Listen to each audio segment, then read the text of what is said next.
Good morning all of you my dear student. आज मैं फिर से एक जो सीरीज हमारा चल रहा था ऑब्जेक्टिव बीबीआई ऑब्जेक्टिव का जो रिपीटेड ऑब्जेक्टिव है, मैं उसका अगला सीरीज लेके आया हूं। ठीक है, ज्यादा बात नहीं करते हुए मैं डायरेक्ट अपने पॉइंट पे आता हूं। पहला नंबर का सवाल है कि कौन सा, ये जो ऑप्शन दिया हुआ है इसमें से कौन सा समकोण त्रिभुज की भुजा नहीं है। मतलब ये चार ऑप्शन है हमारा, और चार ऑप्शन में ऐसा कौन सा ऑप्शन है जो कि हमारा समकोण त्रिभुज की भुजा नहीं बनाता है। ठीक है, पहला ऑप्शन देखते हैं 3, 4, 5। अगर आपको ट्रिपलेट याद होगा, तो 3, 4, 5 जो ये समकोण त्रिभुज की भुजा बनाती है। ठीक है, 7, 24, 25 ये भी जो है समकोण त्रिभुज की भुजा बनाती है। और 2, 3, 4 ये जो 2, 3, 4 है ये समकोण त्रिभुज की भुजा नहीं है, इससे समकोण त्रिभुज का निर्माण नहीं होगा।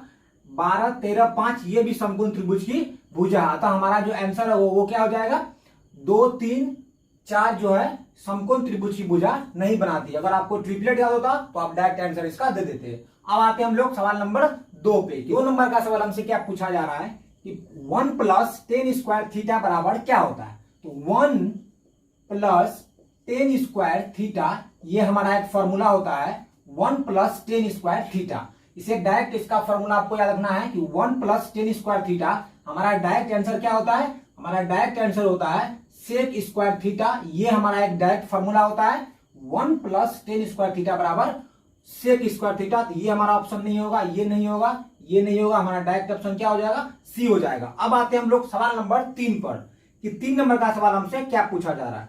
प्रथम 5 विषम संख्याओं का माध्य ज्ञात करें। माध्य मतलब एक तरह से हम लोग मान लेते हैं एवरेज, मतलब औसत निकालना है कि बीच का औसत वो क्या होगा। 5 संख्या लेते, उदाहरण के लिए हम लोग लेते हैं 1, 3, 5, 7, 9। ये क्या विषम संख्या बोला है। इंपॉर्टेंट बात क्या रखना है याद, विषम संख्या। ये 1 विषम है, 3 विषम है, 5 विषम है, 7 विषम है और 9 भी क्या है, विषम है। अब इसका क्या बोल रहा, माध्य निकाले। माध्य मतलब इसका औसत निकालने। टोटल जितना संख्या रहता है उतना ऊपर में उसको जोड़ते हैं, और टोटल जितना संख्या है, कितना संख्या है, 1, 2, 3, 4, 5 जितना संख्या होता है उतना नीचे लिखते हैं। ठीक है, क्या एक बार फिर से समझ लीजिए, जब भी माध्य बोले निकालने, औसत बोले निकालने, तो टोटल संख्या को जोड़ेंगे और टोटल कितना संख्या उससे भाग कर देंगे उसमें। ठीक है, इसको अगर जोड़ते हैं 9, 7, 16, 5, 21 ये हो जाएगा 25/5। कितना हो जाएगा, 25/5 को काटते हैं 5 से, 5 बार में कट जाएगा। इसलिए हमारा जो आंसर है कि प्रथम 5 विषम संख्याओं का माध्य क्या होगा, तो हमारा 5 प्रथम विषम संख्याओं का माध्य जो है वो क्या होगा, आंसर 5 होगा। 10 नहीं होगा, 15 नहीं होगा, 20 नहीं होगा, हमारा आंसर क्या है, 5 है। तो 3 नंबर का जो सही आंसर है वो क्या है, 5 है, बी ऑप्शन है। ठीक है, अब आते हैं हम लोग सवाल नंबर, चौथे नंबर सवाल हमारा क्या पूछा जा रहा है। आते हैं हम लोग सवाल नंबर 4 पे। 4 नंबर का सवाल हमसे क्या पूछा जा रहा है, त्रिभुज के समरूपता के कितने नियम है। जैसा कि हमें पता है कि ये सवाल बहुत बहुत इंपॉर्टेंट है, और बार बार जो है ये सवाल आपको ऑब्जेक्टिव में या 1 नंबर के क्वेश्चन में आपसे बार बार ये सवाल पूछा जाता है, जिसे आप वीवीआई लगाने बहुत ज्यादा इंपॉर्टेंट है। जैसे कि हमें पता है कि समरूपता का 2 नियम होता है। पहला नियम होता है एस एस एस, मतलब अगर 2 त्रिभुज की दोनों भुजा आपस में बराबर हो, संगत भुजा आपस में बराबर हो, तो वो दोनों त्रिभुज क्या हो जाता है, समरूप हो जाता है। दूसरा नियम है ए ए ए। ठीक है, ये 2 नियम है जिसके कारण से वो दोनों त्रिभुज आपस में समरूप हो जाते हैं। पहला नियम क्या है कि उसकी संगत भुजा एक ही अनुपात में हो, या उसके दूसरा है इसका यदि उसके संगत कोण एक ही अनुपात में। अगर ये दोनों रूल फॉलो करता है तो वो 2 त्रिभुज क्या होता है, आपस में समरूप हो जाता है। ठीक है, अब आते हैं हम लोग सवाल नंबर 5 पे। 5 नंबर का सवाल हमसे क्या पूछा जा रहा है। ये सवाल बहुत ज्यादा इंपॉर्टेंट है और बार बार रिपीटेड सवाल है। ठीक है, यहाँ दिया हुआ एलसीएम दिया हुआ 48, एचसीएफ दिया हुआ 16, पहली संख्या 12 है तो दूसरी संख्या क्या होगी।